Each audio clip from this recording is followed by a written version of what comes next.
This session will explain how to enter locations into your inventory. Now, if I click the Locations button, this tells me what the locations have already been set up to be. So, for example, here in my F1 section, I have these various sections within F1. So, if I click on A, I see my row numbers here. If I click on B, row numbers are pretty much the same, but notice I have no rows on the CF1 section. So as I move down through the various lists, I can see what's going on. Now, to assign these to my inventory locations, I simply go here. Now, I've highlighted and moved these location fields that I'm going to need over next to my product code.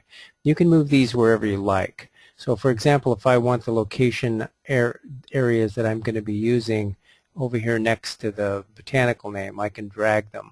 You do that by highlighting the top until it's dark. You can do multiples by holding down the Shift key, and then you can drag them to whatever location you'd like.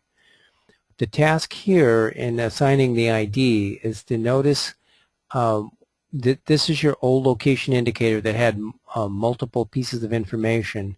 And here, for example, if I want to assign this to F1, I can just start typing F1, and this will give me a drop-down list of all of my sections.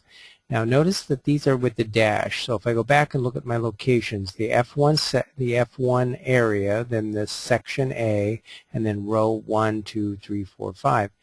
I did a fill 0 on the 001 so that these would alphabetize and go in a nice sequence here so that everything has the same order. If I put a 1 way over here on the left, I'll have 1, 10, 11, 12, and so on. It will be harder to alphabetize my locations.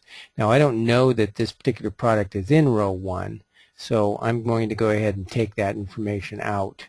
But just begin typing the location and then select it from the drop-down list. If you want another reference about what your locations look like, and again, this is the only column that needs to be filled out. These little dashes that are extra, don't worry about those. When we import the information, this will go away. At this point, you can go back again to locations and review what your setup is and make sure that these are correct. With that, you should be able to complete your location assignments.